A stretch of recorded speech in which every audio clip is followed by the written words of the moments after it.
Barangay LS 97.1 Forever! Mga kwento ng pag-ibig, kwento ng pag-asa at mga kwento ng buhay dito sa Barangay Love Stories. Love Stories.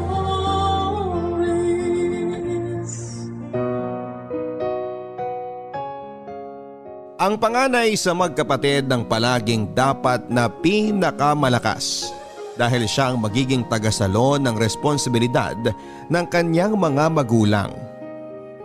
Ikaw, handa ka bang saluhin ang lahat ng sugat at pasa? Huwag lang masaktan ng inyong kapatid. Dear Papa Dudut, ang bawat pamilya ay palaging dumadaan sa matinding pagsubok upang patatagin ang kanilang samahan at pagmamahalan. Pero kasama rin ba sa pagsubok na yon ang pagkakaroon ng mga pasa at pag-aagaw buhay sa isang ospital? Kailangan ba talagang may mamatay o masaktan muna para masabi na matatag ka na bilang isang tao at miyembro ng pamilya? Papa Dudut, isang magandang araw po sa inyo at sa mga kabarangay nating nakikinig ngayon. Ako po si William, 23 years old, tiga-Tondo at kasalukuyang nag-aaral sa isang universidad na hindi ko nababanggitin pa ang pangalan. Hindi rin talaga ako palakinig ng radyo, Papa Dudut. Na-discover ko lamang po ang inyong programa na Barangay Love Stories nang dahil sa kapatid ko na talaga namang paborito kayo na DJ. Hanggang sa heto, naisipan ko na rin pong sumulat sa inyo upang magbahagi ng aking kwento na alam ko pong kapupulutan din ng aral ng mga nakikinig sa inyo. Pero nais ko lang din pong ipaalam na may ilang impormasyon ako na sadyang binago upang maprotektahan ang mga personal naming buhay. Mula po kami sa isang maliit at simpleng pamilya, Papa Dudut. Ang nanay ko ay nagtitinda ng lugaw, pansit at iba pang pagkain na nilalako niya sa lugar namin.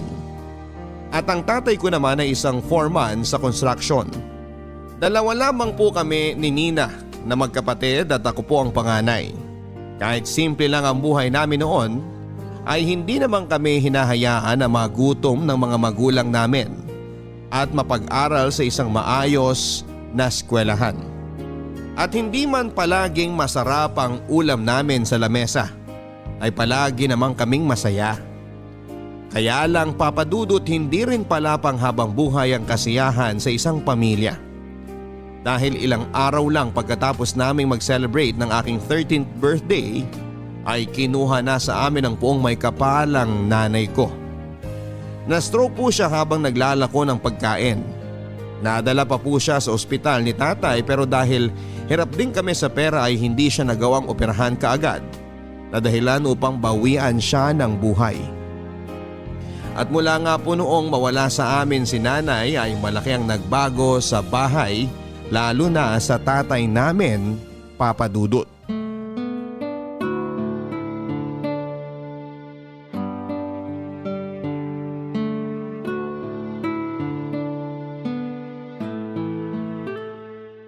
Kuya William, hindi pa rin ba uuwi si tatay? Malalim na kasi ang gabi pero wala pa rin siya. Pauwi na rin siguro yun. Baka napasarap lang ng kwentuhan sa ninong mo, Nina. Matulog ka na at may pasok ka pa bukas. Ikaw ba, kuya? Hindi ka pa ba matutulog? Pareho lang naman tayong may pasok sa school bukas eh. Oo nga, pero hihintayin ko na munang makauwi si tatay para mailak ko na rin ang pinto ng bahay.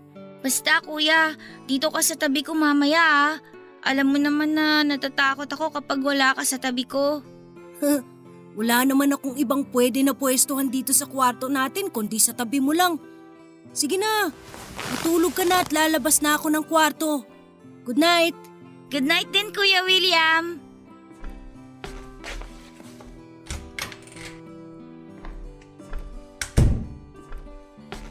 Nasaan na kaya si tatay? Sana pauwi na siya. Ay, ligpitin ko nga muna tong mga naiwang notebook ni Nina.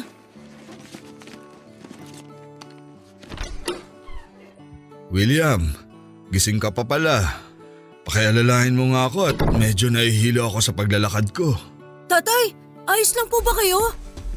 Oo, medyo nahihilo lang ako kasi naparami ako ng inom ng alak kanina dun sa bahay ni kumpare. Kumapit po kayo dito sa balikat ko at aalalayan ko kayo makaupo sa sofa natin. Salamat anak.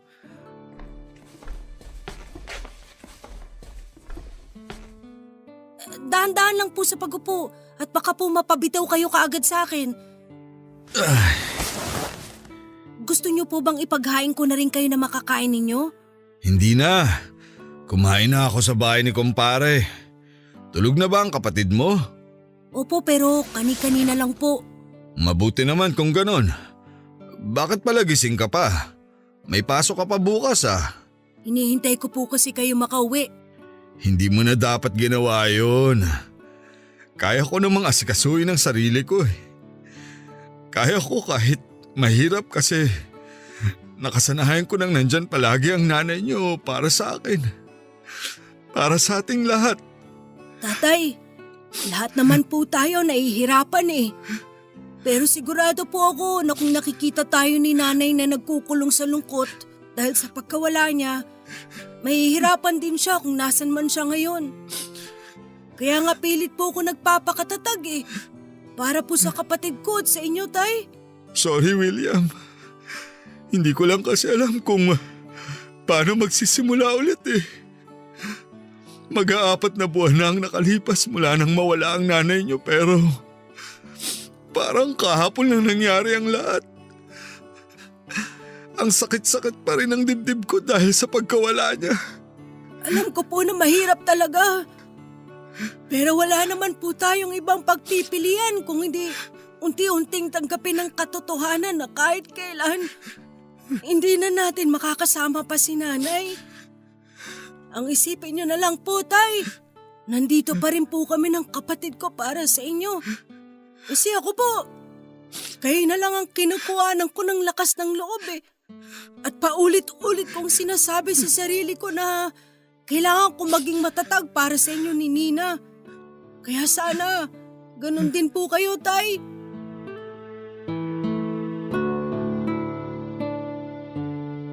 Papadudot, hindi naman kasi talaga madali ang mawalan ng minamahal lalo na kapag parte ng pamilya.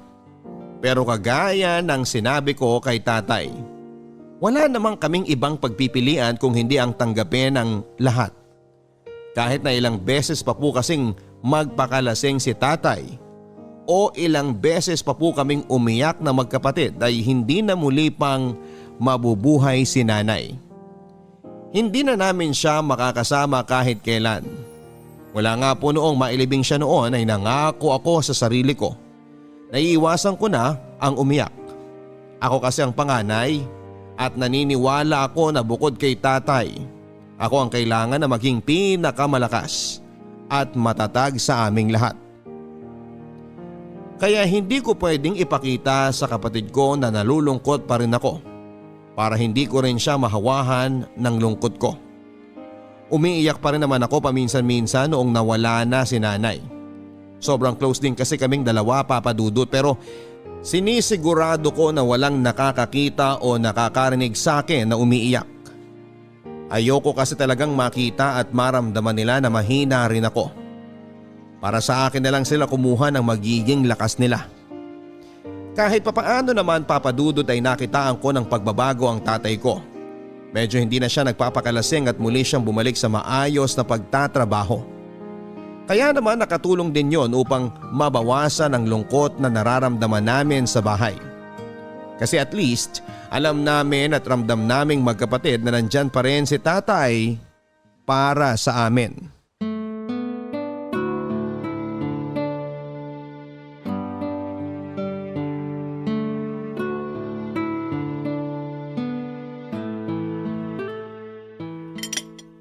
Ang sarap naman itong niluto mo na paksiw na isda, Kuya William.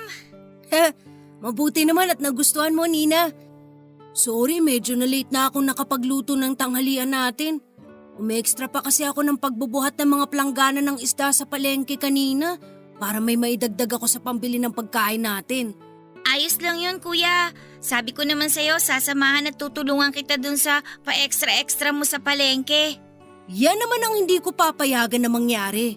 Dahil mas gusto ko na nakafocus ka sa pag-aaral mo. Si tatay na yata yung dumating. Ito pala ang bahay nyo, Edgar? Oo, pagpasensyaan mo na at medyo maliit lang. Si tatay nga! Mano po, tay? Tay, mabuti po at maaga kayo nakauwi ngayon galing sa trabaho nyo.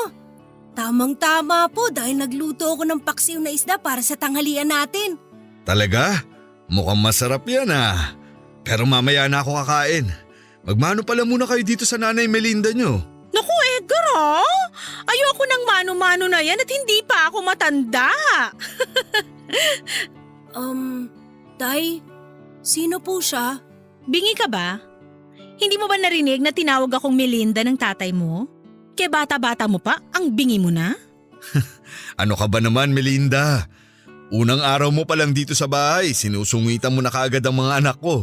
Ang init-init kasi ng panahon, tapos paulit-ulit pa ang tanong kung sino ko. Pasensya na po. Nako, binibiro ka lang ng nanay Melinda mo. Melinda, ito nga pala ang panganay ko na si William. At ito naman ang bunso kong si Nina. Mga anak, siya ang nanay Melinda nyo. At simula sa araw na to, dito na siya sa bahay titira kasama natin. Tatay, siya na po bang magiging bagong nanay namin? Naku, isa pa yan, Edgar. Pwede ba? Huwag mo nga akong pinapatawag na nanay sa kanila kasi mas mabilis makatanda yun. So ikaw bata ka, ang itatawag niyo sa akin, Tita Melinda, okay?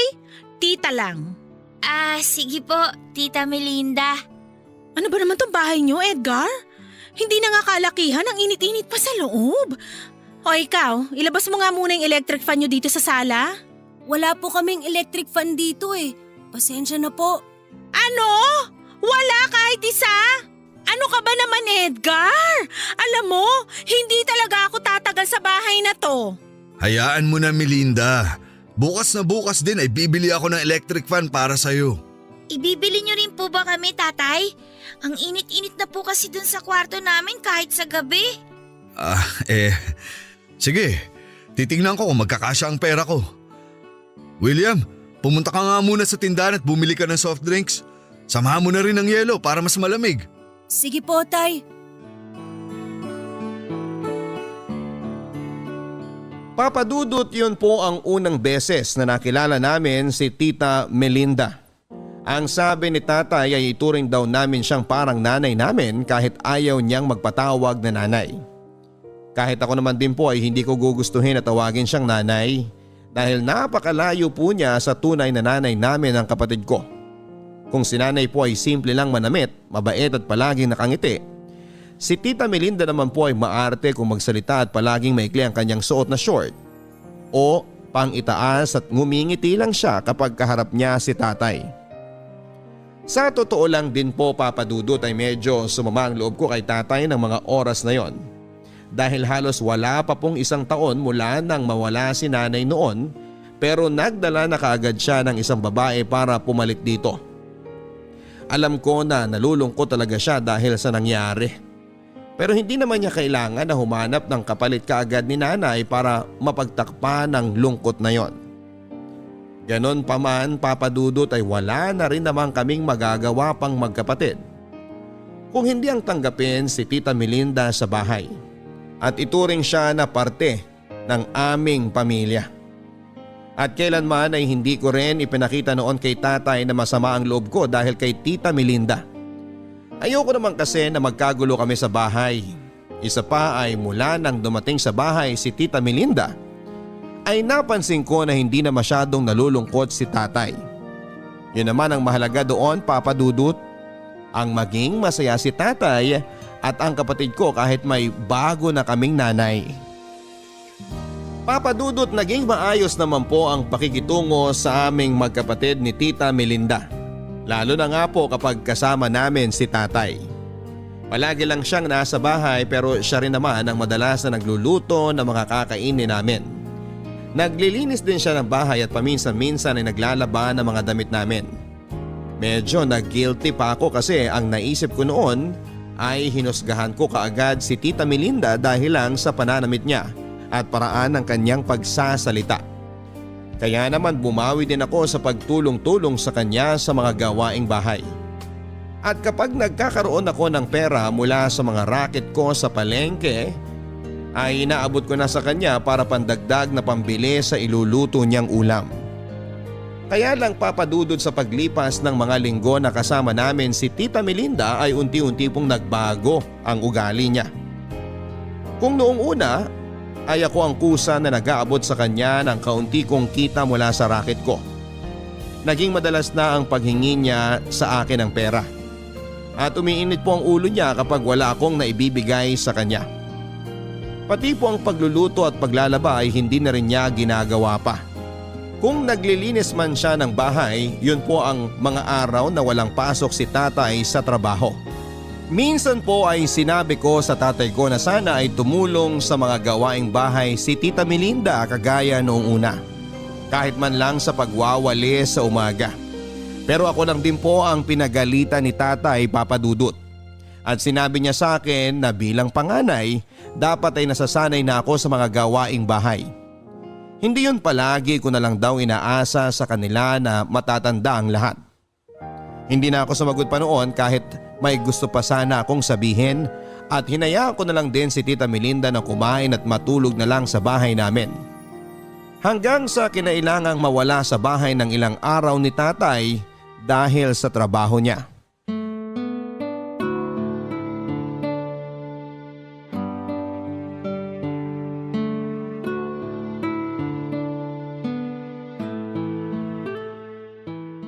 Huwag kang gagawa ng kalokohan doon ha.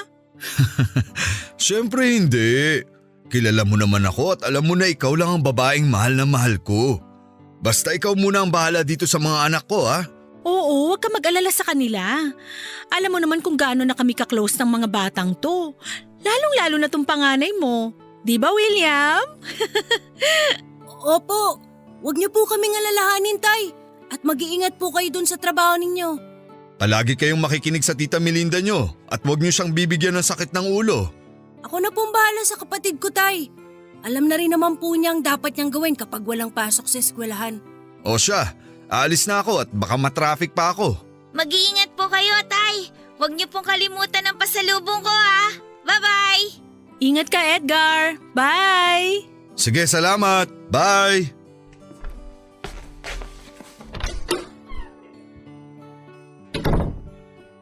Kuya William, pwede ba maglaro muna ako sa kwarto?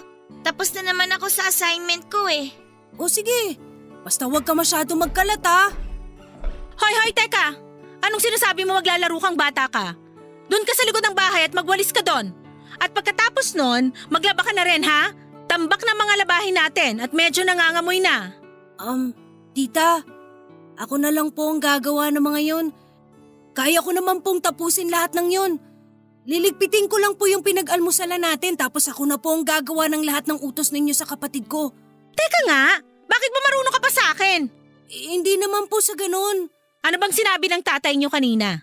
Di ba ang sabi niya ako ang masusunod sa bahay na to? Oo nga po, kaya lang… O bakit hindi ka sumusunod sa mga sinasabi ko?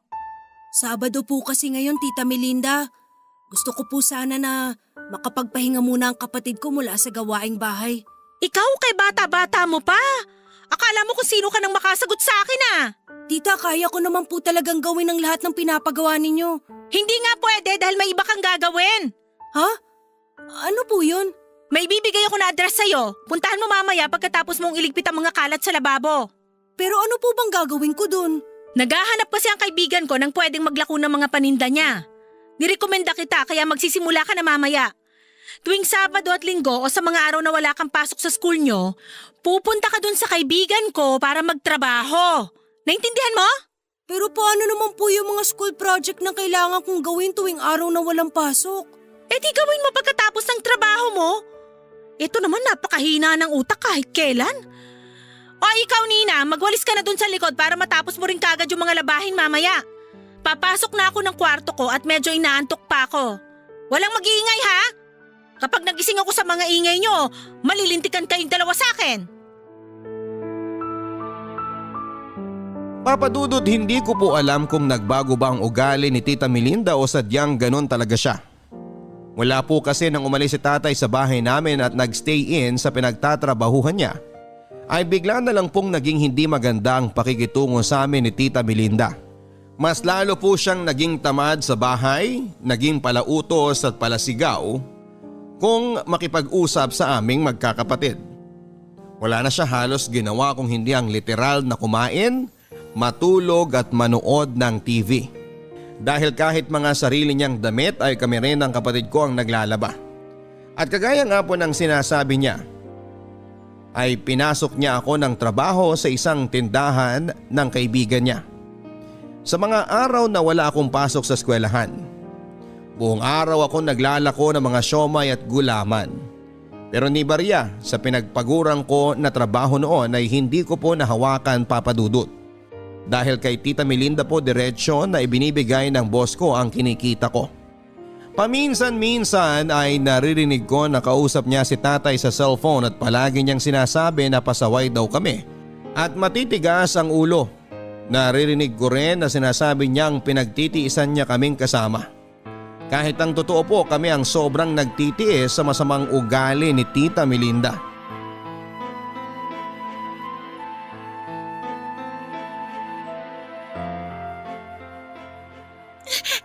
Aray ko! Tita Melinda, tama na po! Masakit na po! Masasaktan ka talagang bata ka kasi ang tanga-tanga mo! Masakit na po talaga! Sorry po talaga sa nagawa ko! Hindi kasi na po pagpalo sa akin! Tumigil ka nga dyan sa kakasigaw mo kasi mas lalo ka lang masasaktan sa akin! Tita! Sa susunod kasi, Nina, huwag kang tatanga-tanga sa inuutos ko, ha? Nina, nakauwi ka na ba? May pasalubong. Tita Melinda, ano pong ginagawa niyo sa kapatid ko? Tita! Tama na po talaga! Masakit na po! Tumahimik ka diyang bata ka! Mas lalo ka lang sasamahin sa akin kasi nakakarindi ang boses mo! Tita Melinda, tama na po. Ang pula na po ng balat ng kapatid ko dahil sa kakasinturan niyo sa kanya. Nina, halika na dito sa likod ko. William, huwag ka makialam dito, ha? Bitawan mo yung kapatid mo! Kuya, huwag mo akong bibigay kay Tita Melinda. At talagang humahanap ka ng kakampi, bruha ka? Umalis ka dyan sa likod ng kuya mo at bumalik ka dito sa akin kung ayaw mong mas masaktan! Tama na po kasi. Huwag niyo pong hawakan ang kapatid ko. At talagang pinagtutulungan niyo ako magkapatid ngayon, ha?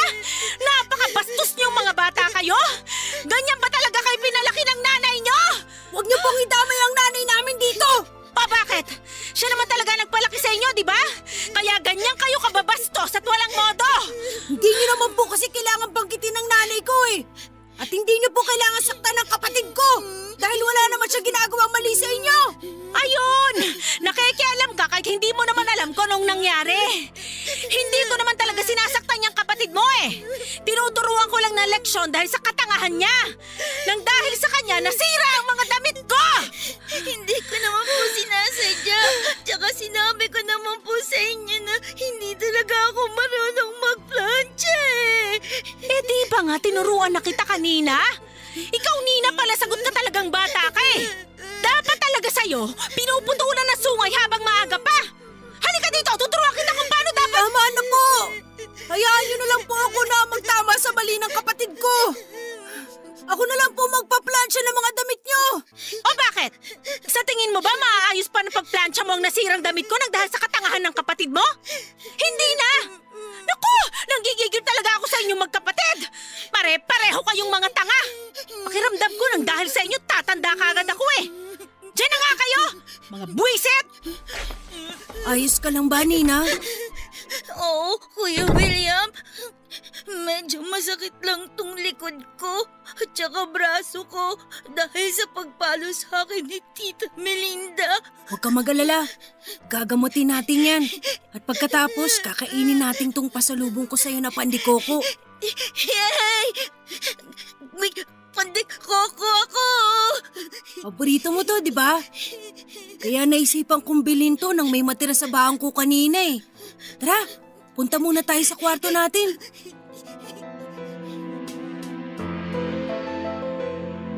Papadudod siguro ay kaya ko pang tiisin yung pagiging tamad at palautos ni Tita Melinda sa bahay.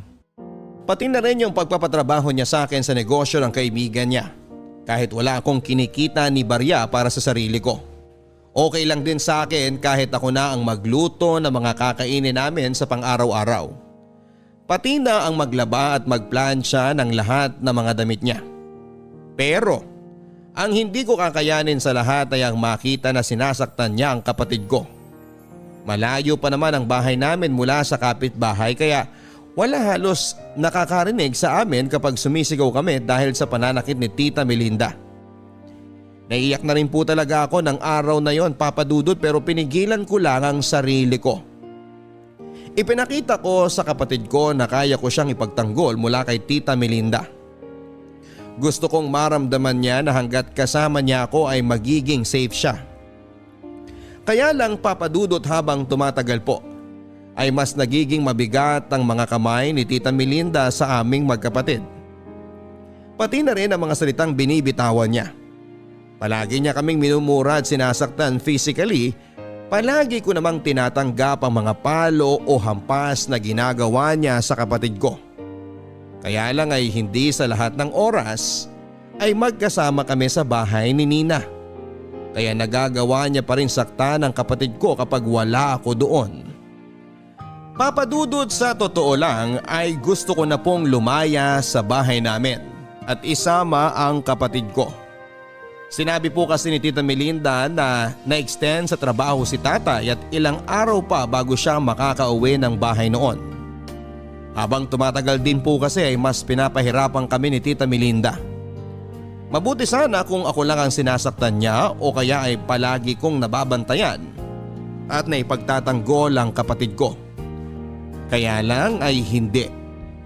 Madalas kasi ay una siyang nakakauwi sa akin sa bahay mula sa eskwelahan. At kapag hindi ako kasama ng kapatid ko ay mas sinasaktan niya ito.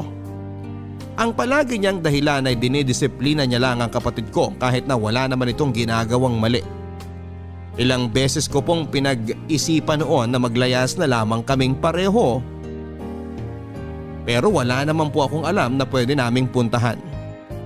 Wala naman po kasi akong kilala na ibang kamag-anak namin na pwede naming tuluyan or hinga ng tulong. Alam ko po na may kapatid si Mama sa probinsya pero hindi ko naman po alam kung paano pumunta doon.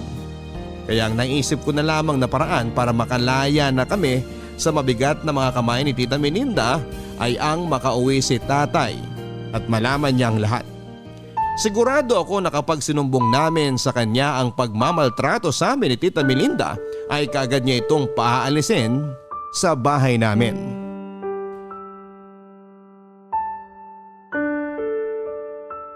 Okay na ba ang mga gamit mo? Oo, Kuya William. Maayos na pati na rin yung baon kong tinapay. Thank you pala dun sa pag-ipit mo sa buko ah. Ang cute-cute kaya ng ayos. Wala yun, pero mabuti't nagustuhan mo. Sobra! Kasi ganito rin inaayos ni nanay yung buhok ko dati eh. Ay, nakakamiss na talaga si nanay no? Kung nandito lang siguro siya, hindi tayo palaging nasasaktan ni Tita Melinda. Oh, walang iiyak ha? Anong sabi ko sa'yo dati? Na malulungkot si nanay kapag nakita niya tayong nalulungkot. Tama! Kaya dapat, kahit nahihirapan na tayo, dapat lagi lang tayong nakangiti. Para kahit nasan pa si nanay ngayon, maging masaya pa rin siya. Ay, ang lungkot naman itong pinag-uusapan natin. Tara na nga at umalis na tayo ng bahay. At baka malate pa tayo sa mga klase natin. Kukunin ko muna yung pamasahe natin kay Tita Melinda. Sige kuya, sasama na rin ako. Oh, saan kayo pupunta? Papasok na po kami sa school, Tita Melinda. Hihingi na rin po sana ako ng pangpamasahe namin. Pamasahe? Ubus na nga yung perang iniwan ng tatay niyo sa akin eh, tapos hihingi pa kayo ng pamasahe ngayon? Pero di po ba, may nakukuha naman kayong pera mula dun sa pinagtatrabahuhan ko na kaibigan nyo? Ang kapal din naman ng mukha mo, William, no? Ano ba sa tingin mo ang ginagawa ko dun sa pera na yon? Ginagastos ko para sa sarili ko? Para sa impormasyon mong bata ka, ang daming gastusin dito sa bahay na to. At dun halos napupunta ang kakarampot na perang pinagyayabang mo sa akin. Pero Tita Melinda, Kailangan na pong pumasok ng kapatid ko sa school. May exam po siya ngayon. O di pumasok kayo. Pero wala kayong makukuha ni Singkong duling mula sa akin.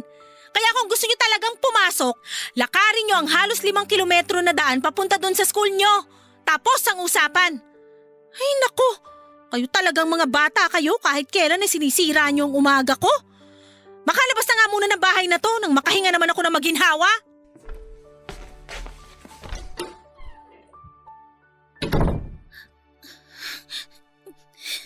Kuya, gusto kong pumasok sa school. May test kasi kami ngayon eh. Kaya hindi ako pwedeng hindi papasok. Ay, pasensya na, Nina. Mukhang hindi talaga muna tayo makakapasok ngayon sa school. Naubos na rin kasi yung ipong ko na barya kaya wala talaga tayo magagamit na pera na pamasahe. Ibig sabihin ba, hihinto na rin tayo sa pag-aaral? Siyempre, papasok pa rin tayo. Hindi nga lang muna ngayon. Huwag ka mag-alala.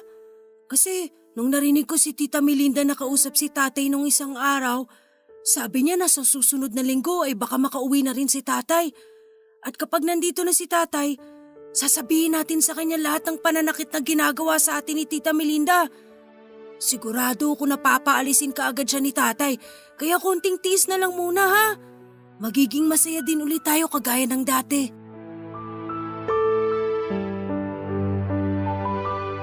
Papadudod, sobrang sama po talaga na ang loob ko ng mga oras na yon.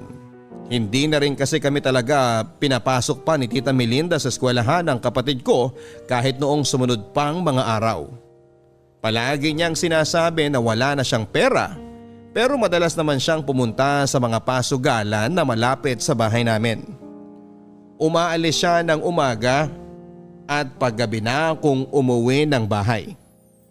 Ang nakakainis pa po, Papadudot, ay pinaglalako niya rin ang kapatid ko ng mga kakanin na binebenta rin ng kaibigan niya. Wala na raw kasi siyang panggastos para sa aming magkapatid kaya kailangan na naming tumulong na kumita ng pera kung ayaw naming pare-pareho kaming magutom. Wala naman akong magawa, Papadudot, dahil may isang beses na hindi talaga kami kumain ng kapatid ko dahil walang pagkain sa ref namin o sa lamesa. Ang sabi ni Tita Melinda kung ayaw daw naming maulit na hindi kumain ng hapunan ay matuto raw kaming makinig at sumunod sa kanya. Yun ang naging madalas na parusa niya sa amin, Papadudot. Kung hindi pananakit na pisikal, ay gugutumin niya naman kami ng kapatid ko.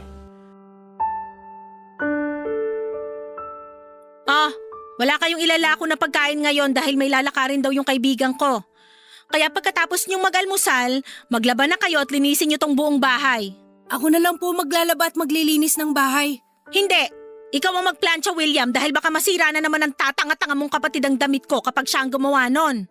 Kaya ko naman po gawin ang lahat ng yon. Pagpapahingahin ko na lang po ang kapatid ko. Bahala ka na nga! Basta ayusin mo lahat ng gagawin mo dito sa bahay, kung hindi, malilintikan ka sa akin. Oh, wala ba kayong pasok sa school ngayon? Si tatay! Tay! Sobrang na-miss ko po kayo. Namiss ko rin kayo. Lalo na tong mga yakap mo sa akin, Nina. Edgar, kala ko sa makalawa ka pa makakauwi. Yung isang kasama ko kasi sa trabaho ayaw pang mag-day off. Kaya ako na muna ang kumuha ng araw na dapat pahinga niya. Oh, William, nagpakabait ba kayo sa Tita Melinda nyo? Opo, palagi po kaming sumusunod sa lahat ng inuutos niya. Kahit nga po yung pagpapahinto niya sa amin na pumasok sa school, sinunod namin eh. Ha? Anong ibig mo sabihin? Tay, hindi na po kami pinapapasok ni Tita Melinda sa school. Ayaw po kasi kaming bigyan ni Tita Melinda ng pamasahe papuntang school. Hoy William, huwag kang nag-iimbento ng kwento dyan ha. Totoo naman po eh. Ilang araw niyo na po kaming hindi pinapapasok ng kapatid ko. Tapos pinagtatrabaho niyo pa po kami. Napakasinungaling mong bata ka. Ako nga ang hirap na hirap sa pakikisama at pag-aalaga sa inyong dalawa. Tapos ako pa ang minamasama nyo? Teka nga, sandali lang.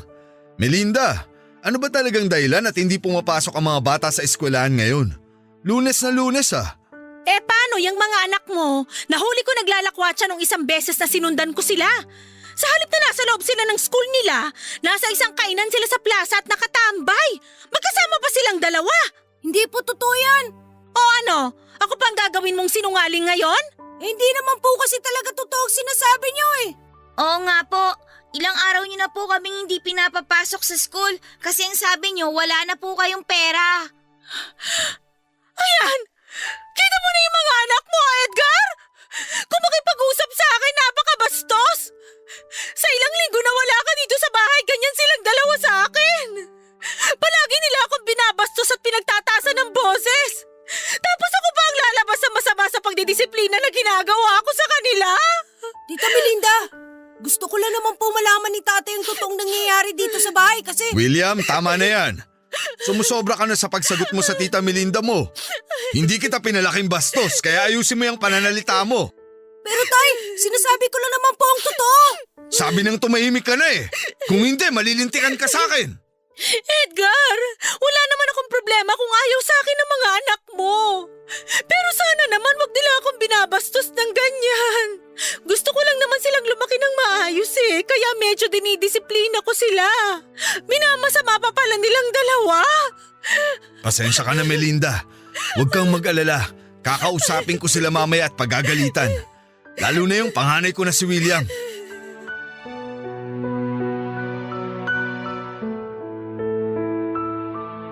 Papadudot, inis na inis ako sa pag-iyak ni Tita Melinda ng mga oras na yon sa pag-iimbento niya ng kwento. Lahat ng mga sinasabi niya ay puro kasinungalingan lamang, pero siya pa rin ang kinampihan ni tatay nang nagsumbong ako. Ni hindi niya pinakinggan pa ang sinabi namin ng kapatid ko. Hanggang sa kinausap niya ako ng sarili na ng gabi ding yon. Sinabi ko sa kanya ang lahat ng nangyari sa bahay, pero parang hindi naman niya pinaniwalaan ang mga narinig niya mula sa akin. Sinabihan niya pa kasi ako na dapat daw ay hindi ko sinasagot sa ganong paraan si Tita Melinda dahil hindi niya raw kami pinalaki ng kapatid ko para maging bastos na mga bata. Ang hindi ko maintindihan, Papa Dudut, ay kung bakit napakadali para sa kanya na paniwalaan ang mga kasinungalingan ni Tita Melinda kahit kaming mga anak niya ang nagsasabi ng totoo. Sinabi ko rin sa kanya na madalas kaming saktan ni Tita Melinda, pero ang sabi ni tatay isang paraan lang daw yon ng pagdidisiplina sa amin. Si Tita Melinda daw ang bagong nanay namin kaya dapat daw ay alam namin kung paano makinig at sumunod sa kanya para hindi niya kami napapagalitan o nasasaktan. Marami pa akong gustong sabihin at isumbong kay tatay na mga oras na yon, Papa Dudut, pero hindi ko na rin tinuloy pa dahil pakiramdam ko ay masasama lamang ang loob ko kapag nakita ko na hindi naman niya ako pinakinggan o pinaniwalaan. Ang pinakamabigat kasi para sa loob ko ay yung makita na ang taong dapat ay nagtatanggol sa aming magkapatid ay hinahayaan lang kami nasaktan ng ibang tao.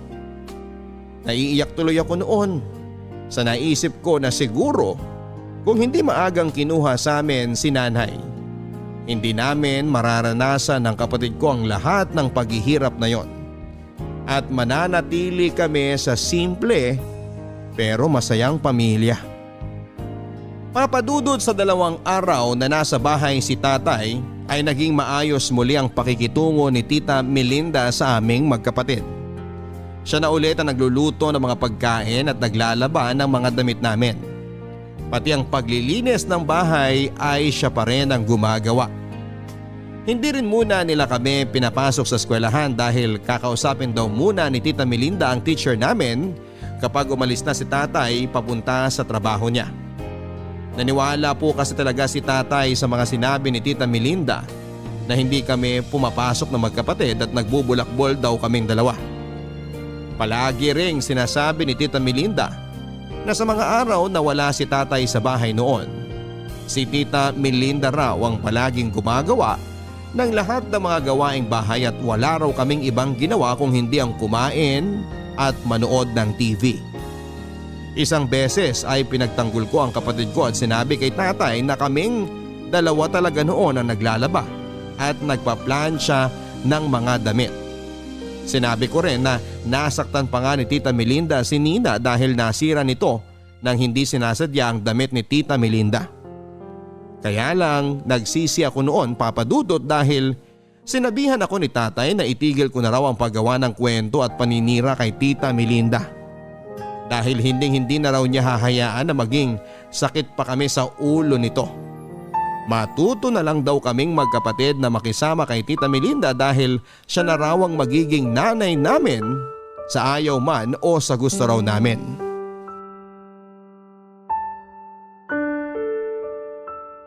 Oh, aalis na ulit ako para magtrabaho ha. Magpapakabait kayo dito sa bahay at wag nang maging pasaway sa Tita Melinda nyo. Naku, kahit hindi mo naman ibilin yan sa kanila, kayang-kaya ko naman silang disiplinahin.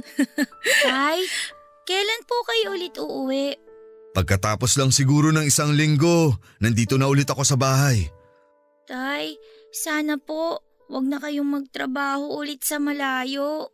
Sige Nina, pagkatapos nito, hindi na ako kukuha ng kontrata na malayo dito sa lugar natin para hindi na ako nalalayo ng matagal sa inyo. Basta magpapakabait kayo dito ha? Opo, Tay. William, ikaw ang panganay, kaya ikaw ang dapat na unang dumisiplina sa kapatid mo. Hindi yung ikaw pa ang dinidisiplina ng Tita Melinda mo. Opo, ako na pong bahala sa kapatid ko. Huwag kang mag-alala, Edgar. Mahaba ang pasensya ko sa mga bata na yan. Kilala mo naman ako, di ba? Basta mahal mo, mahal ko na rin. Salamat ha, lalo na sa pagpapasensya mo dito sa mga anak ko. Ano ka ba? Wala yun. Parang mga anak ko na rin naman ang mga batang to. Basta matapos ko lang talaga ang kontrata na to, babawi ako sa inyo ng mga anak ko. Nako, gawin mo na lang yan kapag nakabalik ka na. Sige na, umalis ka na at baka matagalan ka pa sa biyahe dahil sa traffic. O siya, sige. Bye Melinda. Bye mga anak. Ingat po kayo, Tay. Bye-bye po. Bye Edgar, ingat ka. I love you. I love you too. Hay, ngayong wala na ang tatay nyo, magkakaalaman na tayo sa bahay na to. Bakit kayo nagsumbong kay Edgar? Dahil gusto naming malaman niyang lahat ng pananakit na ginagawa ninyo sa amin. Kuya William! Ano, William? Bakit hindi ka na nakapagsalita? Sampalang-palang makakapagpatahimik dyan sa bunganga mo eh. Tama na po, huwag niyo po saktan si Kuya William! Ikaw, Nina, nung isang araw pa ako naririndi sa boses mo, ha? Aray! Tita, yung buhok ko po! Huwag niyo po ako sabunutan! Nung isang araw pa kating-kat itong kamay ko na ihampas tong tinago kong stick sa'yo. Para magtanda kang bata ka, etong sa'yo! Aray! Napakamaldita mong bruha ka? Ang bata-bata mo pang dal-dal-dal-dal na niyang dila mo? Aray, tita! Tama na po! Sorry na po! Sorry na! O ngayon, nagsasorry ka sa akin? Ha? Aray ko po, tita! Masakit po, tita! Tita, please! Ako na lang po ang saktan niyo! Huwag na ang kapatid ko! O sige, pagbibigyan kita, William. Eto! Kuya! Gusto mo to, di ba? Eto pa, oh! Aray ko po! Ayan! Pabibo ka eh! Akala mo kung sino kang matapang? Kaya eto pa sa'yo. Aray ko po! Mga leche kayong magkapatid kayo? Bakit hindi pa kayo mawala-wala sa pamamahay na to? Ito ang tandaan nyo, ha? Walang kakain sino man sa inyong dalawa sa buong araw. Kung sino man ang mahuli ko, mababalian talaga sa akin ang buto!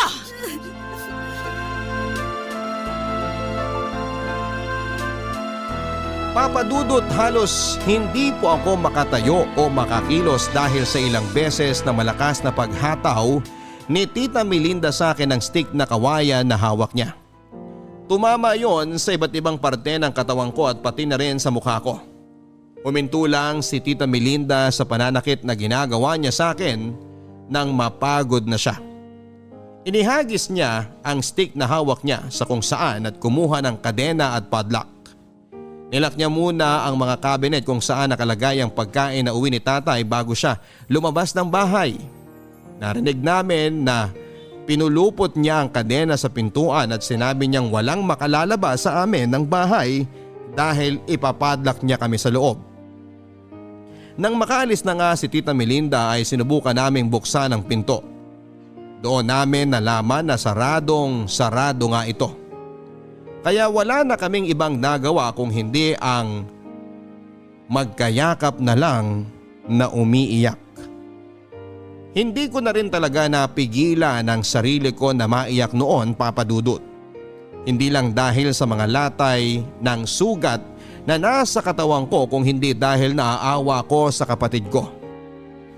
Napakabata pa niya para sapitin ang ganong kalupit na pangyayari mula sa taong hindi naman namin kaano-ano.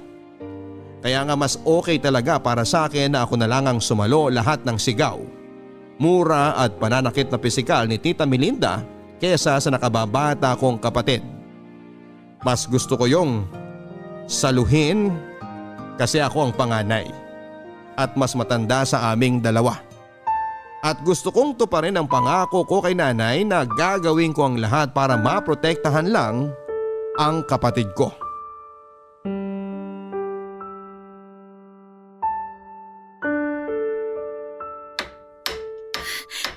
Kuya William, nagugutom na ako. Ang sakit na ng tiyan ko. Sandali na lang to. Masisira ako na rin tong lock ng cabinet. Nakita ko na dito nilagay ni Tita Melinda ang ibang tinapay na nasa lamesa kaninang umaga eh. Pero paano kung biglang dumating si Tita Melinda? Magagalit siya kapag nakita niyang sinisira mo yung cabinet niya. Wala akong pakialam. Gamit to ni nanay kaya ang ibig sabihin ay gamit natin to at hindi sa kanya. Eh pero baka paluin na naman niya tayo. Ayoko na ulit mapalo niya, kuya. Hindi mangyayari yun dahil akong sasalo ng lahat ng mga palo niya. Ayan, sa wakas, bukas na to. Sabi na eh, ang daming pagkain dito eh. Kuya, pahingi na ako ng pagkain. Ang sakit na talaga ng tiyan ko sa gutom eh. Ito ang tinapay oh, Nina. Kainin mo na to. Salamat, Kuya William ah. Ay, gutom na talaga ako. Kuya, kumain ka na rin itong tinapay. Sige lang, hindi pa naman ako masyadong gutom eh. Oh, daan-daan lang sa pagnguya. May ibang tinapay pa rito. Hindi ba talaga tayo alis dito, Kuya William? Ayoko na kasi dito sa bahay, lalo na kay Tita Melinda. Makakaalis din tayo. Hahanap ako ng ibang paraan. Pero, hindi na ba talaga tayo mahal ni tatay? Kasi hindi siya naniniwala sa mga sinasabi natin eh. Totoo naman kasi na sinasaktan tayo ni Tita Melinda eh. Pero hindi siya naniniwala sa atin. Mahal tayo ni tatay.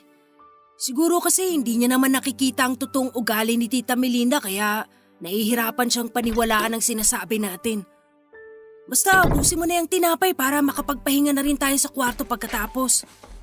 Ay, tinamaan na lintik talaga tong mga batang to! Anong ginawa niyo sa cabinet ko? Tita Melinda, gutom na po kasi ang kapatid ko kaya kumuha po ako ng tinapay dito. Eh bakit niyo sinira ang cabinet ko? Mga lintik kayo? Cabinet naman po ni nanay yan ah. Hindi naman po yan sa inyo. Talagang sinusubukan niyo ako, no? Tingnan natin kung hindi kayo magtanda sa bakal ng sinturon na hawak ko. Tita! Tita, huwag niyo pong sasaktan ang kapatid ko! Aray! Ang braso ko! Tumabi ka dyan, William, at ibigay mo sa akin yung buwisit na kapatid mo na maturuan ko na leksyon yan! Ako na lang po, saktan niyo! Huwag niyo na po siyang Pareho kayo masasaktan sa akin na magtanda kayo! Nina! Lumapit ka dito sa akin! Huwag ka lalapit kay Tita Melinda! Diyan ka lang sa likod ko! Aray! Matigas talaga yung ulo mo, William, ha? Sige! Tingnan natin kung hanggang saan mo kayang ipagtanggol yung bruhang batang yan! Nina! Tumakbo ka na palakas! Bilisan mo! Takbo na!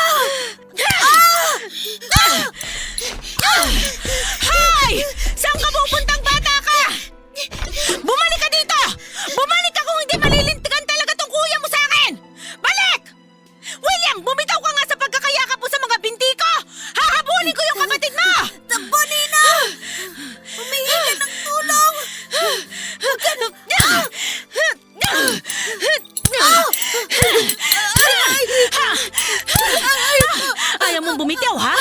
Napakatigas talaga ng ulo mo! Palalambutin natin yan ng bakal ng sinturon na hawak ko!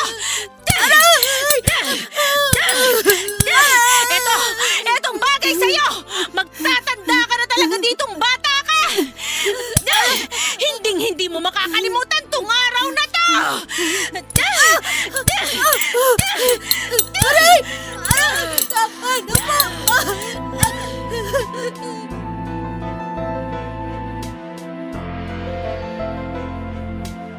Papadudot, hindi na po naging malinaw sa akin ang lahat mula nang makita kong nakatakbo palabas ng bahay namin ang nakababata kong kapatid. Nang subukan kasing habulin ni Tita Melinda si Nina ay niyakap ko siya sa mga binti niya upang pigilan siya. Kaya ako na lamang ang pinagbuntunan ng matinding galit niya na hindi ko alam kung saan ba nagmumula. Ilang ulit niya akong hinampas ng bakal na hawak niyang makapal na sinturon. Tumama yon sa iba't ibang parte ng katawan ko at nang malakas yung tumama sa ulo ko ay doon nagsimulang umikot at manlabo ang paningin ko. Narinig ko pa ang sigaw ni Tita Melinda noon pero hindi ko na halos maramdaman ang ginagawa niyang pananakit sa akin. Hanggang sa magising na nga lang ako, Papadudot, na nasa loob na ako ng isang maliit na kwarto. Sobrang sakit ng lahat ng parte ng katawan ko na halos hindi ko na maikilos pa. Ramdam ko rin ang pamamaga ng mga labi ko na hirap kong ibuka. Pati na ang isang mata ko. At nang tuluyan ko nang maimulat ang aking mga mata ay kaagad kong nakita ang kapatid ko at si tatay na umiiyak. Niyakap nila ako ng mahigpit habang si tatay ay paulit-ulit na humihingi ng tawad sa akin. Nalaman ko noon, Papadudot, na nagawang humingi ng tulong ni Nina sa kapitbahay namin. Kaagad silang tumawag ng mga barangay tanod upang pumunta sa bahay namin at naabutan nga raw ako nilang duguan at wala ng malay. Akala pa raw na mga bumuhat sa akin ay wala na akong buhay kaya nagmadali silang sinakay ako sa sasakyan at dinala sa ospital. Tinawagan din daw nila si tatay at kaagad itong umalis mula sa kanyang trabaho para puntahan kami. May 2 araw din daw na wala akong malay sa ospital, Papadudot. At sa 2 araw na yon ay nagtagupo si Tita Melinda. Sobra naman ang pagsisisi ni tatay dahil sa nakita niyang kalagayan naming magkapatid, lalo na ako, Papadudot. Bugbog na bugbog po kasi ang buong katawan ko, pati na ang aking mukha. Mabuti na lang at wala raw akong naging internal bleeding o seryosong komplikasyon. Ang sabi ni tatay, dapat daw ay naniwala siya sa aming mga anak niya. Dapat nung una pa lang ay pinalayas na niya si Tita Melinda sa bahay dahil noon din ay nalaman naming, Papadudot, na may naging kaso na rin pala si Tita Melinda ng pambubugbog sa mga anak ng dati nitong kinakasama na isa ring byudo. Nakalaya lang daw ito kaagad noon dahil nakapagbayad ng piyansa at nakipag-areglo sa kanya ang dati nitong kinakasama. Pero, Papadudot, pagkatapos ng halos 3 buwan mula nang mangyari ang pananakit niya sa amin ay nahuli rin siya ng mga pulis.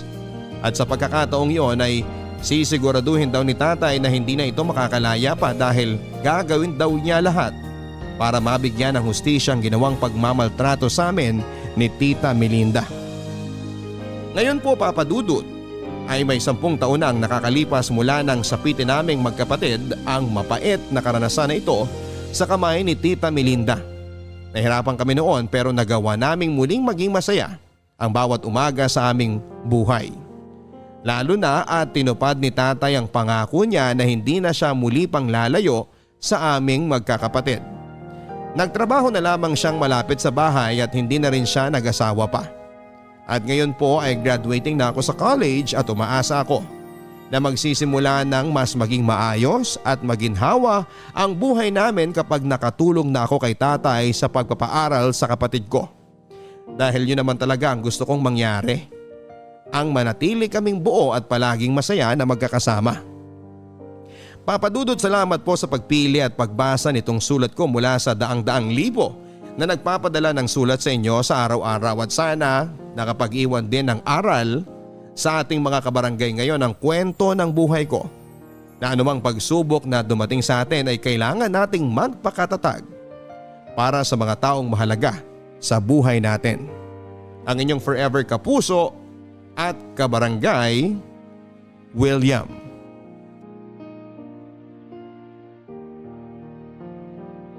Mga kwento ng pag-ibig, kwento ng pag-asa at mga kwento ng buhay dito sa Barangay Love Stories. Love Stories.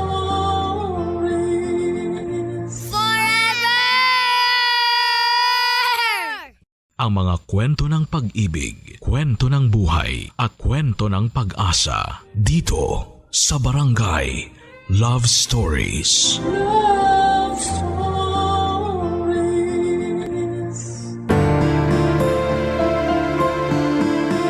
Minsan, ang pagmamahal ay nawawala sa lugar lalo na pag pinipilit nating itama ang pagkakamali. At kahit na anong gawin natin ay magkakaroon pa rin ito ng komplikasyon sa dulo. Ikaw kabarangay, naipit ka na ba sa isang komplikadong sitwasyon?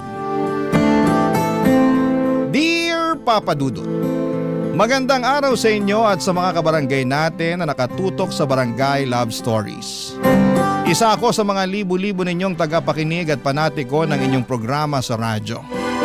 At napasulat ako upang humingi ng payo sa mga kabarangay natin ang sitwasyon ko sa aking kapatid na si Edric. Hindi niya tunay na pangalan. Pero bago ang lahat ay magpapakilala muna ako. Tawagin niyo na lamang po ako sa pangalang Rima, 32 years old, isang photographer at taga Manila. Magkasama kami sa bahay ng nakababata kong kapatid na si Edric.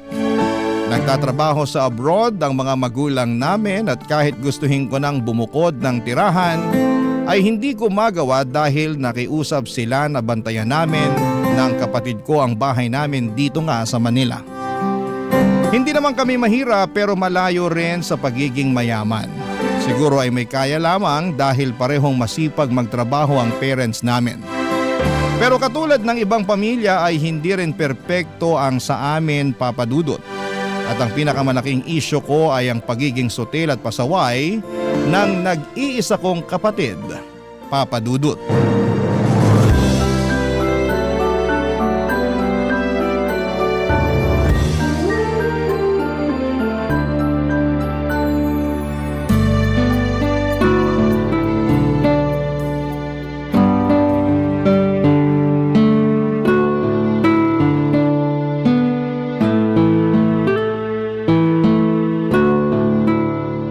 Kainis naman tong engot kong kakampi. Ay, takte! Bakit nawala ng connection? Ano nangyari? Nakuha mo pa magtanong? Di ba ba halata? Pinatay ko yung wifi. Anak ng tokneneng naman, Ate Rima. Bakit mo ginawa yun? Kita mo naglalaro ako. Oo nga, nakikita ko. Pero naiirita ako sa'yo eh. Wala ka nang ginawa maghapon magdamag kundi maglaro. Pati ba naman paglalaro ko, issue sa'yo? Dami mo namang issue sa akin. Madami naman talaga kasi kasalanan mo rin naman. Ano na namang ginawa ko? This oras na ng gabi, di ba? Tapos napakaingay mo pa. Kahit dun sa kwarto ko, dinig na dinig yung pagsasalita mo ng kung ano-ano. Malamang nagagalit ako sa kakampi ko. Masyadong aanga-anga.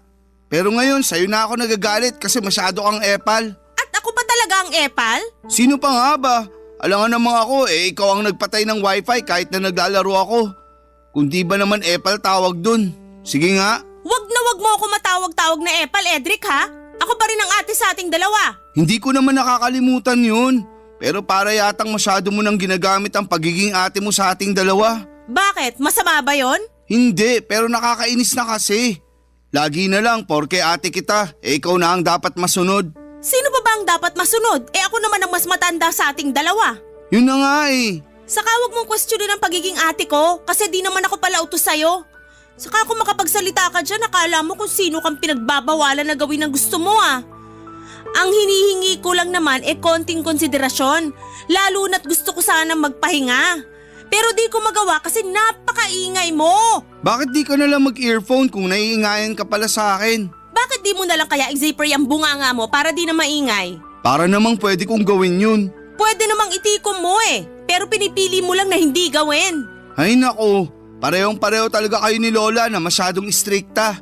Kung makaasta ka kasi parang di rin ako nakatira sa pamamahay na to. Hoy ate, ipapaalala ko lang sa'yo na hindi mo lang to bahay. Kina mama at papa to at anak din naman nila ako kaya may karapatan ako rito. Hoy Karen, saka sinabi ko ba na wala kang karapatan sa bahay natin? Pati si Lola na nananahimik na sa hukay at dinamay mo pa. Gusto mo bang bumangon yun doon tapos dalawin ka rito at kaltukan dahil sa mga katwiran mong baluktot? Huwag ka namang magsalita ng ganyan. Alam mo namang kinikilabutan ako eh. Kahit lola natin yun, kadiri pa rin. At nakakatakot na babangon siya sa hukay tapos dadalawin tayo rito. Anong tayo? Ikaw lang? Bakit ako lang? Kasi ikaw lang naman yung pasaway sa atin. Grabe ka naman. Ikaw ang mas grabe. Kung umasta ka, kala mo teenager ka pa rin 26 years old ka na. Nako. Kung pagsasabihan mo na naman ako tungkol sa paglalaro ko ng mobile games, alam ko naman yun. Paulit-ulit ka na lang sa mga sinasabi mo. Daig mo pa yung sirang plaka. Paano ako di magiging sirang plaka napakapasaway mo? Tapos hindi ka pa makaintindi. Talagang masisiraan na ako ng ulo sa'yo, malapit na. Oo na, sige na. Kasalanan ko na. Palagi naman eh. Mabuti pa matulog ka na. Ayoko pa. Kung ayaw mo matulog, edi magpatulog ka. Papa Dudut, wala naman kaming kasambahay para magbuhay hari ang kapatid ko at iasa sa akin ang mga gawaing bahay. Mabuti sana kung hindi ako nagtatrabaho, malamang ay pagod na ako pag uwi ko pa lamang. Kaya nga hindi ko mapigilang mapikon at magalit sa madalas niyang ikatuwiran na palibasay lalaki siya at wala namang kaalam-alam sa paglilinis ng bahay. Tapos babae ako, kaya dapat ako ang gumawa ng mga yon. Dahil mas madalas na malayo ang mga magulang namin ay lumaki kami ng kapatid ko sa pangangalaga ng aming lola na siyang nanay ni mama. Pero noong 2021 ay namatay na ito dahil sa katandaan at komplikasyon ng ilang sakit. Lungkot na lungkot ako noon pero alam ko na hindi na mahihirapan ang lola namin saan man siya naroroon ngayon. Kaya lang ay naging mas mahirap sa akin na pasunurin at sawayin si Edric dahil pakiramdam niya ay pwede na niyang gawin ang lahat ng gusto niya dahil wala na si Lola na madalas ay sumasaway sa kanya noon. Spoiled din kasi ang kapatid kong yun na palaging kinakampihan ni na mama at papa. At kahit na sa edad niyang 26 years old ay parang bata pa rin siyang umasta. Isang araw ay merong sinabi sa akin si Edric dahilan para magulat ako ng husto. Papa Dudut.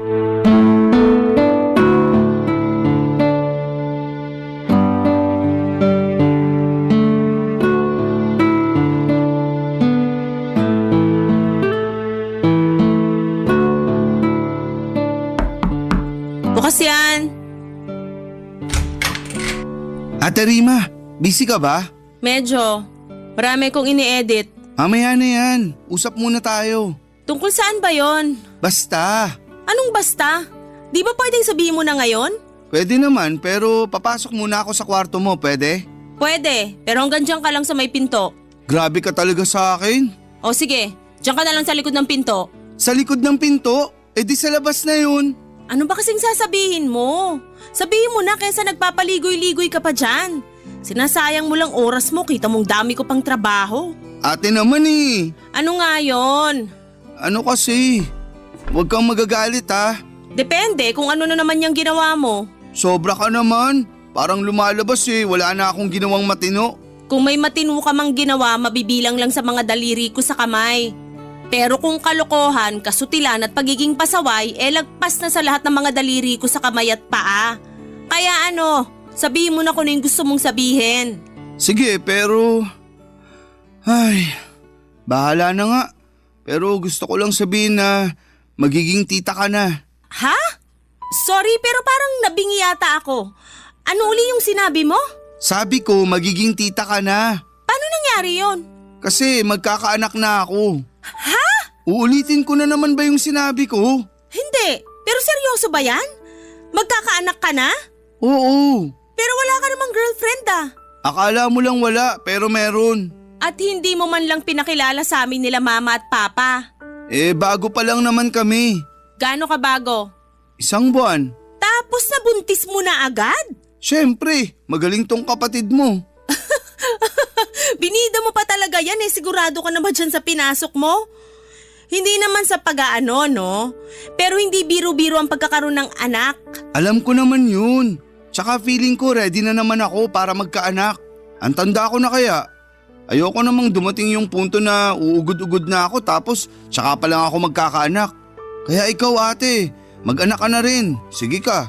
At bakit naman napunta sa akin ang usapan? Concerned lang naman ako sa matres mo kasi, di ba? Ganun yung mga babae. Habang tumatanda nahihirapan na magkaanak. Salamat sa concern mo sa matres ko pero ayos lang naman ako. Hindi ko pa gusto magkaanak kasi alam ko wala pa akong may papakain sa magiging baby ko. Grabe ka naman. May trabaho ka naman ah.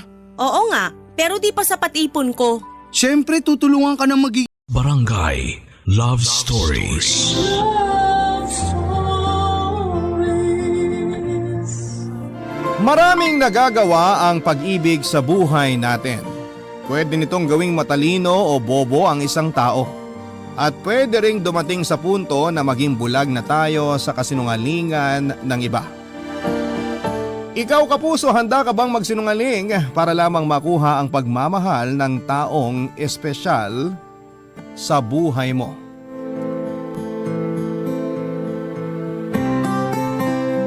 Dear Papa Dudut, hi po pati na rin sa mga kabarangay natin na nakikinig ngayon.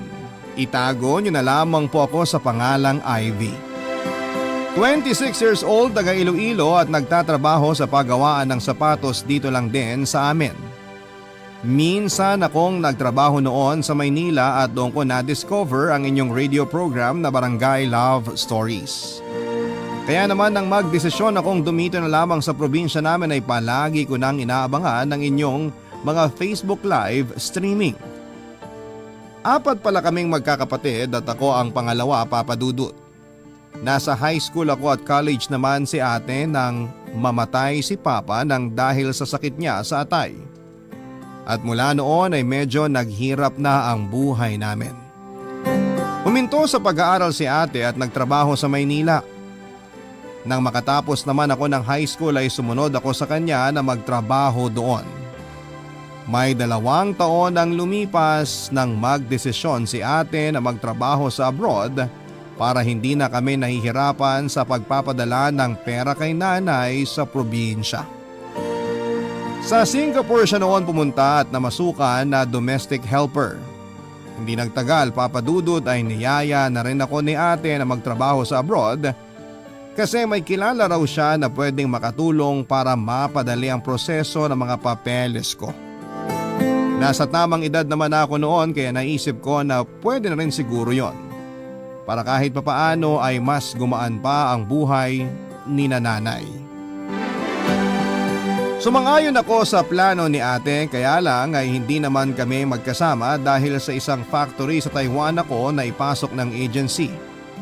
Ayos na rin kasi at least hindi ako nahirapan na makaalis tapos legal pa ang naging proseso ng pag-alis ko, Papa Dudut.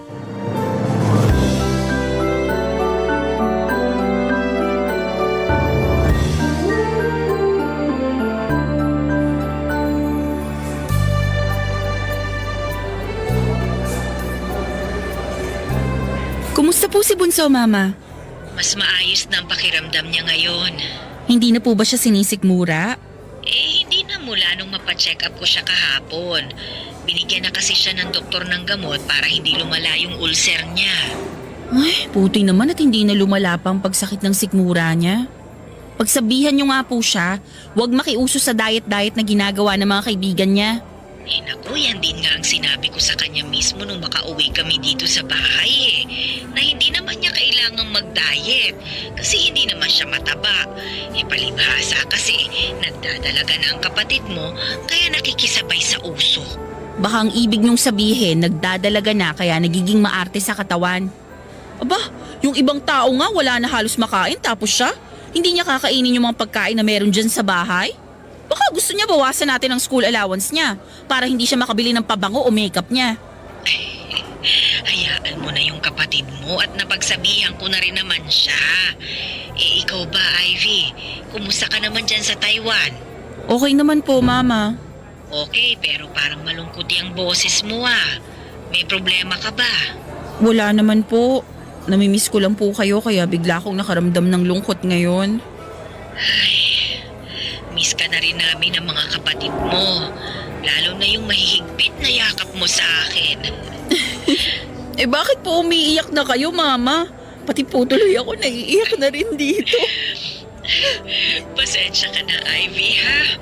Naisip ko lang kasi na kung hindi maagang nawala ang papa ninyo, hindi nyo nakakailanganin na umalis ng ate mo at magtrabaho sa malayo. Hindi kayo magsasakripisyo para sa amin ng mga kapatid nyo. Ganun po talaga ang buhay. May mga pangyayari na hindi natin kayang kontrolin o baguhin. At wala tayong ibang magagawa kung hindi ang sumunod sa agos ng buhay kahit gaano pa yun kabigat para sa atin. Kasi ang mahalaga naman, kahit magkakalayo tayo ngayon, alam ko na kasama kami ni ate palagi sa mga dasal nyo. Ay, syempre naman. Hindi talaga kayo nawawala sa mga dasal ko gabi-gabi. At malaking tulong na po yun para mapanatag ang loob namin ni ate. Sige na po, Mama. Patapos na rin po yung lunch break ko. Ingat po kayo dyan palagi, ha. Love you. Bye po. Oy, siya, babay na din anak. Love you too. Ang hirap naman magpigil ng luha kapag kausap ko na si Mama. Uy, Ivy. Ayos ka lang? Oo. Bakit ka umiiyak? Oh, itong tissue. Kunin mo. Salamat, Kelvin, ha. Ang totoo, kausap ko kasi si Mama kanina at medyo nagkadramahan kami. Nagpipigil nga ako ng iyak habang ka-video call ko siya eh. Kaya eto ngayon, nagwawala tong mga luha ko. Ganyan talaga kasi nga bago ka pa lang dito sa Taiwan. Ma-homesick ka sa tuwing makakausap mo sila. Kasi mas mararamdaman mo rin kung gaano mo sila kamiss. Ikaw ba? Hindi mo ba namimiss ang pamilya mo sa Pilipinas? Siyempre namimiss ko sila lalo na yung mga kapatid ko. Pero iniisip ko na lang na sila rin naman ang dahilan kung bakit ako nandito ngayon eh. Nagsasakripisyo ako para sa kanila at para sa magandang kinabukasan nila. Ginagawa ko yun dahil mahal na mahal ko sila. Kaya yun na lang din ang isipin mo. Ginagawa mo ang magtrabaho sa malayo para sa mga taong mahal mo.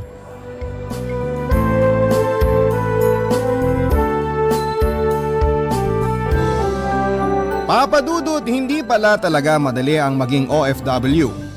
Close kasi talaga ako kay mama, ate at sa dalawa ko pang kapatid. Noong nagtrabaho po ako sa Maynila noon, kapag nami-miss ko na sina mama ay kagad po akong umuuwi ng Iloilo para makita at mayakap sila. Nagugulat na nga lang si mama kapag napagbubuksan niya ako ng pinto ng bahay at kaagad namang napapawi ang lungkot ko kapag nayakap ko na sila ng mga kapatid ko. Papadudot ang katrabaho ko pong si Kelvin ang madalas kong nakakausap kapag inaatake po ako ng pagka-homesick. Magaling kasi siyang magpagaan ng loob. Dahil na rin siguro sa matagal na rin siyang nagtatrabaho sa Taiwan at siya rin ang naging madalas kong kasama sa tuwing wala kaming pasok sa trabaho. Sinasamahan niya akong pasyalan ng iba't ibang magagandang lugar sa Taiwan, pati na ang masasarap na mga kainan doon. At hindi nga nagtagal ay nahulog ang loob ko sa kanya hanggang sa magkaroon na kami ng relasyon, Papa Dudut.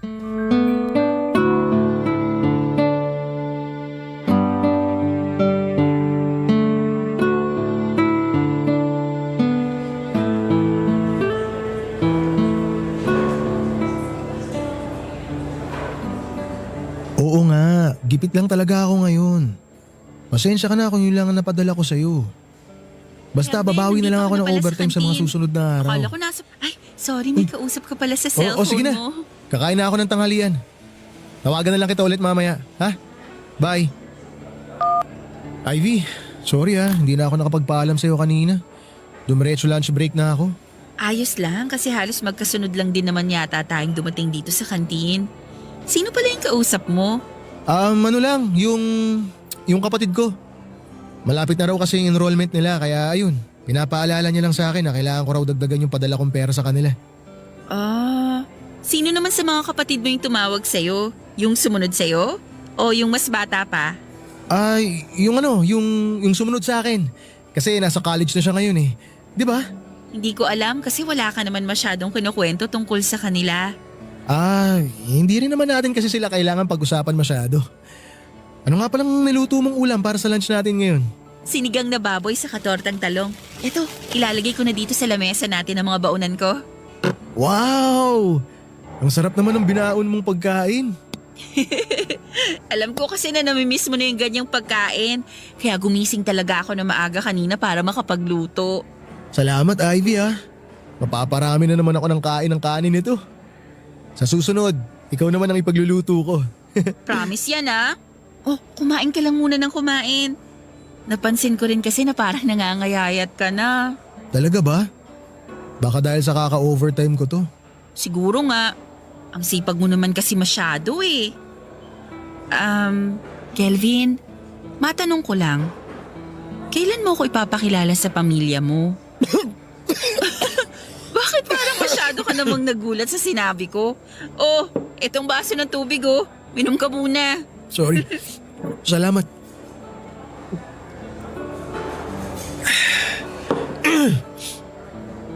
Ano ulit yung tanong mo?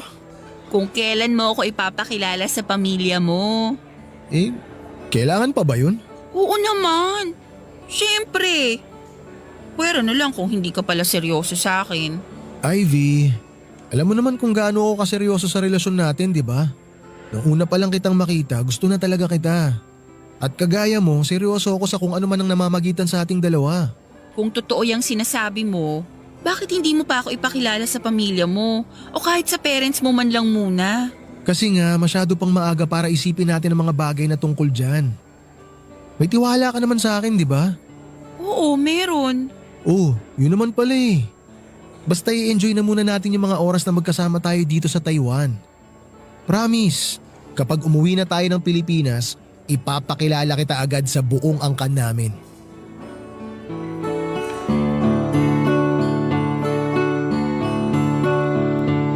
Papadudot mag-iisang taon na ang relasyon namin ni Kelvin nang magdesisyon kaming magsama na sa iisang bahay. Sa kanya nang galing ang ideya na yon para daw pareho kaming makatipid sa mga gastusin. Wala namang naging problema sa akin dahil ramdam ko na seryoso naman si Kelvin sa relasyon naming dalawa. Sigurado ako na mahal niya ako kahit na hindi niya pa ako pinapakilala sa pamilya niya. Pinaparamdam niya yon sa iba't ibang paraan na alam niya. Si Kelvin naman ay kilala na siya ni na mama at ng mga kapatid ko. Pinakilala ko siya nang maka-video call ko ang pamilya ko at wala naman silang pinakita na pagtutol sa pakikipagrelasyon ko kay Kelvin. Bago rin kami nagsama ni Kelvin sa isang bahay ay pinaalam ko yon kay mama at kay ate Papadudot. Sinabi nila na sa tamang edad na raw ako at kaya ko na raw mag-decide para sa sarili ko. Pinaalala lamang nila sa akin na kapag may isang beses na sinaktan ako ni Kelvin ay huwag na raw akong magdalawang isip na iwanan ng boyfriend ko.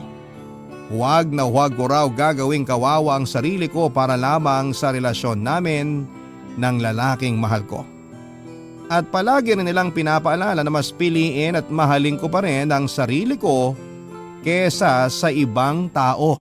Barangay Love Stories. Barangay Love Stories. Papadudot dumaan pa ang ilang buwan hanggang sa hindi ko napansin na halos 2 taon na pala ang relasyon namin ni Kelvin. Pero ni minsan ay hindi niya pa ako pinakilala sa pamilya niya kahit sa tawag o video call lang. Palagi niyang sinasabi na busy ang mga ito at walang oras na makausap ako. Sinabi din niya na mas okay kung makilala ako ng pamilya niya kapag nakauwi na kami ng Pilipinas. Nung una ay palagi ko siyang kinukulit na ipakilala ko kahit man lang sa magulang muna niya. Pero hindi pa rin siya pumayag kasi nga masyadong abala mga ito para pagtuunan pa ako ng pansin. Ayaw niya rin daw na mag-isip ang mga magulang niya na may kalokohan na siyang ginagawa sa Taiwan. Ilang buwan pa ang lumipas nang magdalang tao ako, Papadudot. Kinabahan talaga ako kasi hindi ko alam kung papaano ko yon sasabihin sa pamilya ko. At hindi rin ako sigurado kung matatanggap ba ni Kelvin ang magiging anak namin. Pareho kasi kaming may responsibilidad na dinadala sa pamilya. Kaya ang kinakatakot ko noon, paano kung hindi pa siya handa na maging ama ng dinadala kong bata sa sinapupunan ko, Papa Dudut.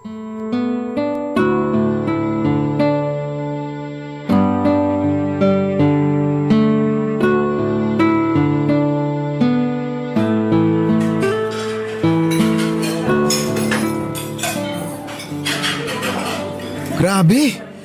Ang sarap naman ng beef noodle soup dito, Ivy. Halata nga, kasi pang-apat na order mo na yung kinakain mo ngayon. Pang-apat ko na ba to? Akala ko pangalawa pa lang eh. Pang-apat mo na yan at mukhang makakalima ka pa. Kasi paubos na yung kinakain mo ngayon. Mukhang posibleng mangyari yan kasi ang sarap talaga ng beef noodle soup nila dito. Alam mo ba na ilang taon na ako nagtatrabaho dito sa Taiwan? Pero ito yung unang beses na nakakain ako dito sa restaurant na to. Talaga? Kahit na malapit lang to dun sa dating apartment na tinutuluyan mo? Oo. Medyo tago kasi yung spot na to kaya hindi ko masyadong napapansin.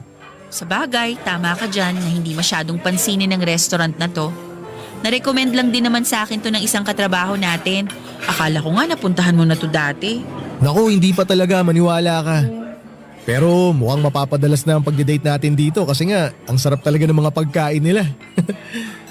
Ano palang meron ngayon? Bigla mo ako niyaya na kumain tayo sa labas. Hindi mo naman birthday. At mas lalong hindi ko birthday ngayon. Tapos hindi rin naman natin monthsary. Kaya nagtaka talaga ako kanina nung yayain mo akong kumain sa labas pagkatapos ko maglaban ng mga damit natin. Wala lang. Namiss ko lang kasi yung mga ganitong date natin. Palagi ka kasing nag-overtime sa trabaho kaya hindi na tayo madalas na nakakapag-date. Sorry Ivy ha. Alam mo naman na pasukan kaya medyo dumodoble kahit ako ngayon. Okay lang. Naiintindihan ko kasi may mga kapatid din naman akong nag-aaral pa rin hanggang ngayon. Sadyang mas masipag ka lang talagang kumayod kesa sa akin. Hindi naman ako mas masipag sa'yo, pareho lang tayo. Nagkataon lang na meron talaga akong kailangan habulin na ipadala. Pero mabalik tayo, ano bang meron? Bigla kang nagayang lumabas tayo, nanlibre ka pa. Siguro may gusto kang sabihin sa akin pero nahihiya ka lang, no? Oo, meron nga. Kelvin, seryoso ka na ba talaga sa akin? Ha? Ano bang klaseng tanong yan? Hindi mo ba kayang sagutin na lang yun ng diretso? Ay, okay, sige. Seryoso na. Oh, hawakan ko muna itong mga kamay mo bago ko sagutin yung tanong mo. Mahal kita. At seryoso ako sa'yo, Ivy. Talaga? Oo nga. 2 taon na tayo. Tapos iisipin mo pa na nakikipaglaro lang ako sa'yo? Ganito na lang. Ano bang gusto mong sabihin ko? Para maniwala ka na hindi lang to playtime para sa akin. Gusto kong marinig mula sa'yo na pananagutan mo ang magiging anak natin. Siyempre naman, pananagutan ko yan kasi matagal ko na rin. Teka sandali. Tama ba yung narinig ko? Oo, hindi ka nagkakamali. Sinabi ko na magkakaanak na tayong dalawa, Kelvin. Ibig sabihin, buntis ka? Buntis ka talaga, Ivy? Oo nga. Eto, tignan mo tong cellphone ko. Kinunan ko ng picture yung 2 pregnancy test kit kanina na ginamit ko sa apartment habang naglalaba ka. Hindi yan downloaded picture ha, kasi kita mo naman sa background na kinunan ko yung litrato sa loob ng kwarto natin. Gusto lang kitang sorpresahin kaya hindi ko kaagad sinabi sa'yo kanina. Tingnan mo. Ito. Oh, bakit hindi ka makapagsalita dyan? Tapos nakatitig ka lang sa screen ng cellphone ko. Hindi ka ba natutuwa na magkakaanak na tayo? Natutuwa, syempre. Medyo nagulat lang ako kasi, di ba alam mo naman na pareho tayong nag-iingat? Oo nga, pero hindi naman na siguro nakapagtataka. Kasi may mga oras na hindi ka nakakapag-condom kapag nagsisex tayo. Lalo na kapag nakakainom ka ng alak. Ay, mukhang hindi pala good news para sa'yo tong sinabi ko. Ano ka ba, Ivy? Huwag ka nga mag-isip ng ganyan. Magandang balita yan para sa akin kasi gusto ko rin naman na magkaanak tayo Nagulat lang talaga ako pero hindi ibig sabihin nun hindi ako masaya ngayon. Ivy, kung alam mo lang kung gaano kasaya tong puso ko kasi nga sa wakas natupad na yung isa sa mga pangarap ko. ang maging nanay ka ng magiging anak ko.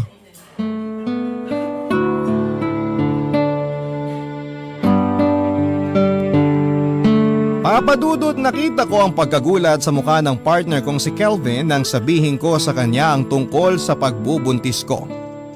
Inaasahan ko na rin yon kasi kahit naman ako ay nagulat at natakot nang makita ko ang resulta sa ginamit kong pregnancy test kit. Kahit nagsasama na kaming dalawa sa isang bahay, sinubukan naman naming mag-ingat sa tuwing may mangyayari sa amin para hindi ako mabuntis.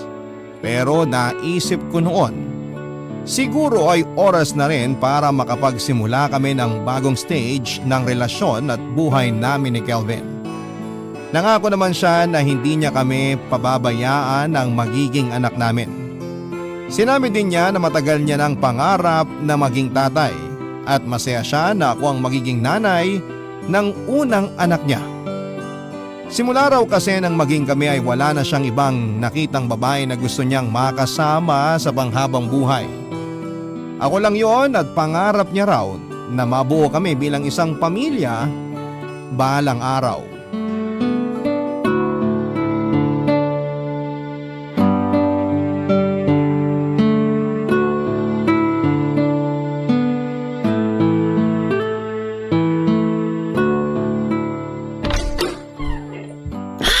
Nakauwi na rin sa wakas.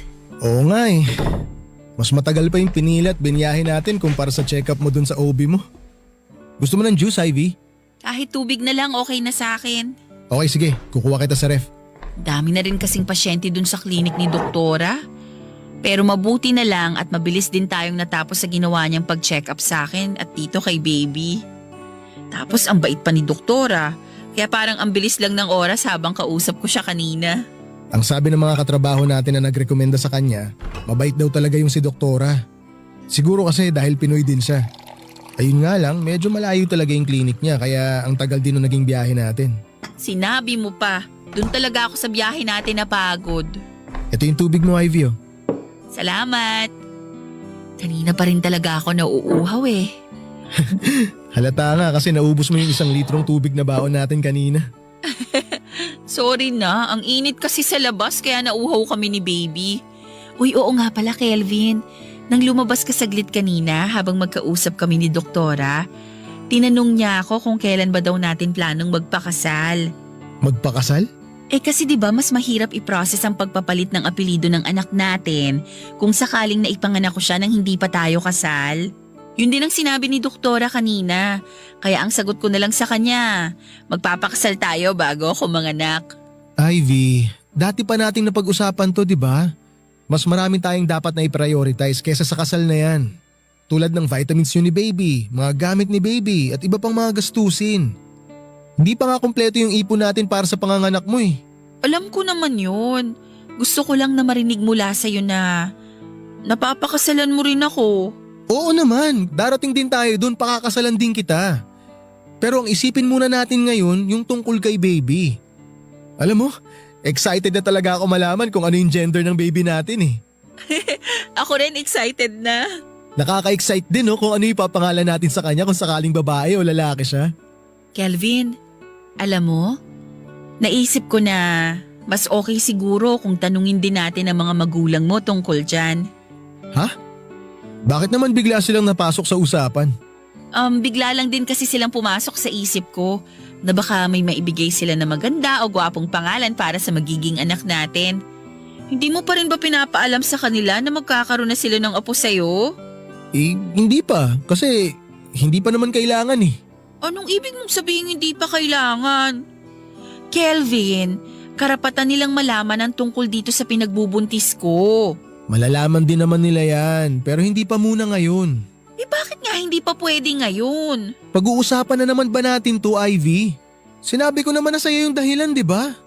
Ayoko munang ipaalam sa kanila ang tungkol sa'yo kasi alam ko na magagalit sila. Tsaka Ivy, pag sinabi ko, baka isipin nila nahihinto na ako sa pagsuporta sa pag-aaral ng mga kapatid ko dahil nga magkakaanak na tayo. Kelvin, nasa tamang edad ka na. Sigurado naman ako na maiintindihan nilang sitwasyon natin ngayon. Ikaw ang hindi makaintindi sa akin, Ivy. Hindi mo kasi kilala ang pamilya ko. Ay, mabuti pa. Lalabas na muna ako.